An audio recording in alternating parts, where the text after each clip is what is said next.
सुप्रभात प्यारे बच्चों। पंचमें पाठ है, 5वां पाठ। कंट के नैव कंटकम, अर्थात कांटे से ही कांटा निकाला जाता है। इसका अर्थ हम कह सकते हैं इंग्लिश में टिट फॉर टैट, जैसे को तैसा। इस कहानी में आप देखेंगे एक बाघ एक शिकारी के जाल में फंस जाता है। बाघ उससे कहता है, हे मानव, तुम मुझे छोड़ दो, मैं तुम्हें नहीं खाऊंगा। मानव को उस पर दया आ जाती है, वह उसे उसके जाल से निकाल देता है। निकालने के उपरांत वह कहता है, मैं बहुत थक गया हूँ, मुझे प्यास लगी है, पानी पिला दो। वह नदी पर जाता है, उसके लिए पानी लाता है। अब इसके बाद शेर कहता है, बेटा, इसमें चित्र में आपको शेर नज़र आ रहा है, लेकिन बार बार इसमें बाघ का ही प्रयोग हुआ है, अर्थात टाइगर। फिर बाघ उसे कहता है, प्यास तो बुझ गई है, परंतु अब मुझे भूख लगी है, मैं तुम्हें खाऊंगा। यहाँ पर कहानी प्रारंभ होती है। मानव उसे कहता है, शिकारी कहता है, लेकिन तुमने तो कहा था कि तुम मुझे नहीं खाओगे। तो इस पर उसे बाघ कहता है, स्वार्थ में ही सब कुछ निहित है और भूख लगने पर सब कुछ सही हो जाता है। कुछ भी बुरा नहीं होता है। तुम नदी से पूछ लो, लोग उसमें जाते हैं, कपड़े धोते हैं, अपना मल मूत्र भी विसर्जन करते हैं, मरे हुए शवों को भी डाल देते हैं और फिर उसको कोई नहीं पूछता। ऐसे ही जबकि नदी हमारे अन्न को पैदा करती है, हमें पीने के लिए जल देती है, फिर भी हम उसके साथ ऐसा करते हैं। तुम पेड़ से पूछ लो, तो पेड़ के पास भी जाता है, पेड़ भी यही कहता है, मैं छाया देता हूँ, फल देता हूँ, लेकिन लोग फिर भी मेरे को जहाँ तहाँ से काट डालते हैं। इस प्रकार मानव अपने आप को बहुत ज़्यादा ही उलझन में फंसा हुआ पाता है। तभी एक लोमड़ी वहाँ पर आती है और वह किस प्रकार मानव को उस शेर के चंगुल से बाघ के चंगुल से बचाती है, यह आपको इस पाठ में देखने को मिलेगा कि केवल बल से ही आप किसी समस्या का समाधान नहीं कर सकते, आपको बुद्धि का भी प्रयोग करना चाहिए। बल और बुद्धि अगर एक साथ मिल जाएं तो हम बड़ी से बड़ी मुसीबत को भी पार कर लेते हैं। अब पढ़ेंगे मध्य प्रदेश के ढिंढोरी जिले में प्रधानों के बीच प्रचलित एक लोक कथा है। पंचतंत्र की शैली में रचित है। प्यारे बच्चों, पंचतंत्र की कहानियाँ पशु पक्षियों पर ही आधारित रहती हैं। इस कथा में यह स्पष्ट किया गया है कि संकट, चतुराई एवं संकट में चतुराई एवं प्रत्युत्पन्न मतित्व से बाहर निकला जा सकता है। अर्थात संकट में चतुराई और उसके लिए उत्पन्न किए गए हमारे विचारों से हम उसमें से निकल सकते हैं। अब हम इसके अध्ययन को प्रारंभ करेंगे, इसके अनुवाद को समझेंगे।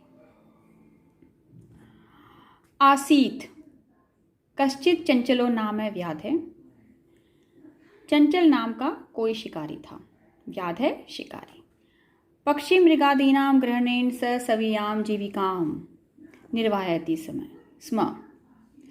वह पक्षियों और मृग आदि को पकड़कर अपनी जीविका का निर्वाह करता था।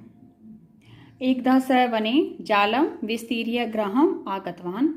एक बार उसने वन में जाल फैलाकर घर आ गया। अन्यस्मिन् दिवसे प्रातःकाले यदा चंचलः वनं गतवान् तदा स दृष्ट्वा यत् तेन विस्तारिते जाले दुर्भाग्यवाद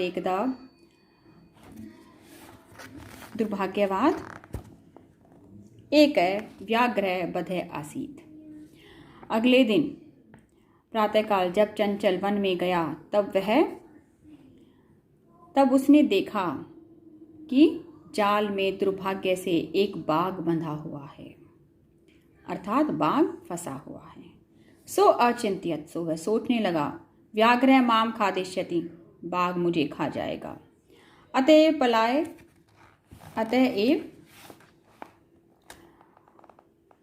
पलायनम करणीयम, इसलिए चले जाना चाहिए। व्याघ्र नैवेद्यत, बाघ ने कहा, निवेदन किया, भो मानव, अरे मानव, कल्याणम भवतु ते, तुम्हारा कल्याण हो। यदि त्वं माम मोचयिष्यसि तर्हि अहम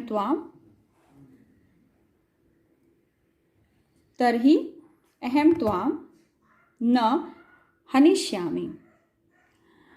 अरे मानव, तुम्हारा कल्याण हो, यदि तुम मुझे छोड़ दोगे, मुझे जाने दोगे, तो मैं तुम्हें नहीं मारूंगा। तदा स व्याघ्र जालात बहि निरसार्यत, तब उस शिकारी ने बाघ को जाल से बाहर निकाल दिया। व्याघ्र कलांत आसीत, बाघ थका हुआ था। सो अवदत, तो कहने लगा, भो मानव, अरे मानव, पिपासु अहम, मुझे प्यास लगी है। नद्या जलमानीय मम पिपासाम शमय, नदी से जल लाकर मेरी प्यास बुझाओ। व्याघ्र जलम पीत्वा पुनः व्याधम अवदत, बाघ ने जल पीकर फिर से शिकारी से कहा, शमय में पिपासा, मेरी प्यास बुझ गई है। सांप्रतम बुभुक्षितो अस्मि, अब मुझे भूख लगी है। इदानीम अहम त्वाम खादिष्यामि, इसलिए अब तुम्हें खाऊंगा। चंचल उक्तवान, चंचल कहने लगा, अहम त्वत्कृत्ये धर्मम आचरितवान, मैंने तुम्हारे साथ धर्म का आचरण किया है। तव्या मिथ्या भणितम, तुमने झूठ बोला है। त्वम माम खादितुम इच्छसि, तुम मुझे खाना चाहते हो।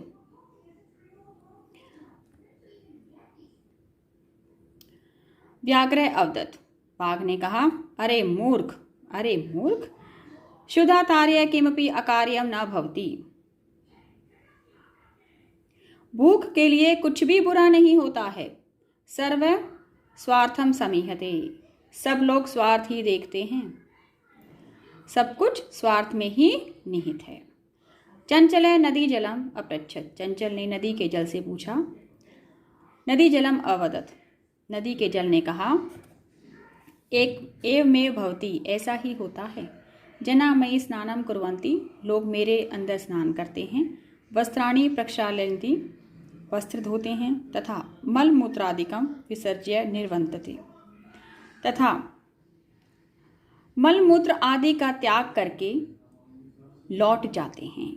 वस्तुतः सर्वे स्वार्थम समीहते, वास्तव में सब लोग स्वार्थ ही देखते हैं, अपना भला ही देखते हैं। प्यारे बच्चों, यहाँ पर नदी के जल में हम देखते हैं कितनी बार फैक्ट्रियों का पूरा कूड़ा डाल देते हैं, वेस्ट डाल देते हैं, लोगों के घरों का कूड़ा, और जो हमारे घर से गंदा पानी निकलता है, वेस्टेज निकलता है, वो भी हम नदियों में डाल देते हैं। अब तो पहले से बहुत सुधार है, लेकिन ऐसा ही होता रहा है, इसलिए यह कहना उचित है कि हम ध्यान नहीं रख पाते हैं और हम कितनी बार प्रकृति के साथ खिलवाड़ करते हैं। चंचलम वृक्षम उपगम्य अपृच्छत, चंचल ने पेड़ के पास जाकर पूछा। वृक्ष अवदत, पेड़ ने कहा, मानवा अस्माकम छायायाम विरमन्ति, लोग मेरी छाया में आराम करते हैं। अस्माकम फलानि खादन्ति, मेरे फल खाते हैं। पुनै कुठारै प्रिहत्य असंभ्यम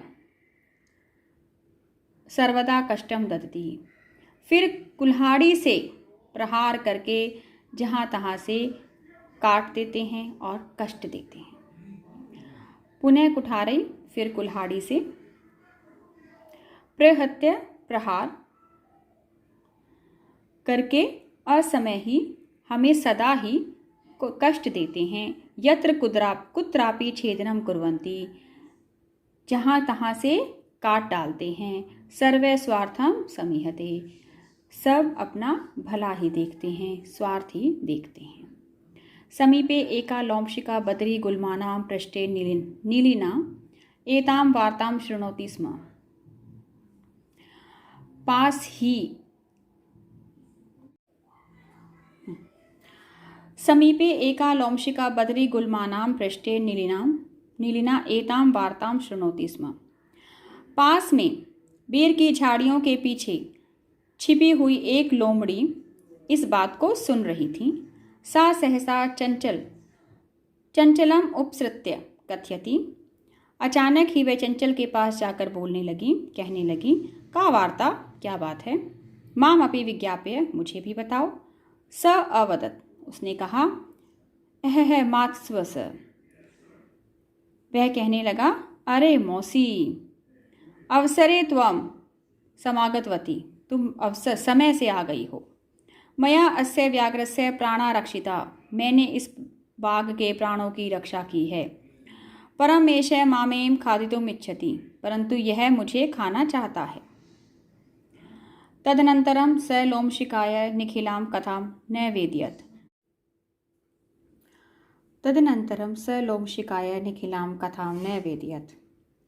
तब उसने लोमड़ी को सारी बात बता दी। लोमशिका चंचलम अकथयत बाढ़म। अच्छा, लोमशिका ने चंचल से कहा, अच्छा, त्वं जालम प्रसार्य, तुम जाल फैलाओ। पुनः सा व्याघ्रम, वह फिर से बाघ को अवदत्, वह फिर से बाघ से कहने लगी, केन प्रकारेण त्वम एतस्मिन् जाले बद्ध इति अहम प्रत्यक्षं दृष्टुमिच्छामि। तुम किस प्रकार इस जाल में बंधे, यह मैं प्रत्यक्ष रूप से देखना चाहती हूँ। व्याघ्रः तद वृत्तान्तं प्रदिश्यतुं तस्मिन् जाले प्राविशत्। बाघ उस घटना को दिखाने के लिए उस जाल में घुस गया। लोमशिकां पुनः अकथयत, लोमड़ी ने फिर से कहा। सम्प्रति पुनः पुनः कूर्दनं कृत्वा दृश्य।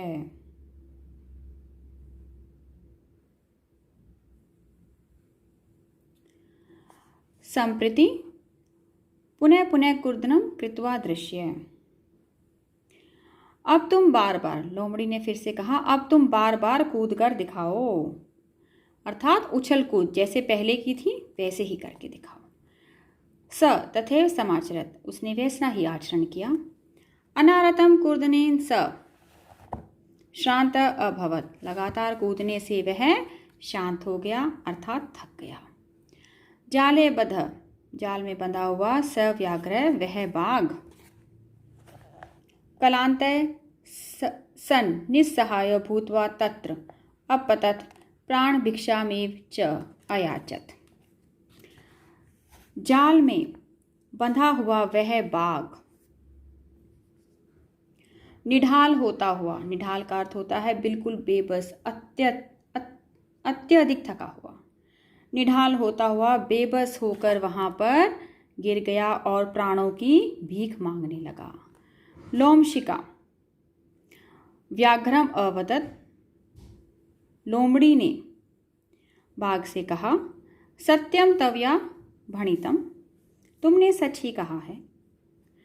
सर्वे स्वार्थम समीहते, सब अपना स्वार्थ ही देखते हैं। प्यारे बच्चों, इस प्रकार हमने इस पाठ का अनुवाद पूर्ण किया। अब आप सभी से अनुरोध है कि आप इसके शब्दार्थ पर ध्यान दें, उच्चारण पर ध्यान दें और इन्हें कंठस्थ करने का अभ्यास करें। इस प्रकार आपको इस पाठ को समझने में काफ़ी मदद मिलेगी। धन्यवाद।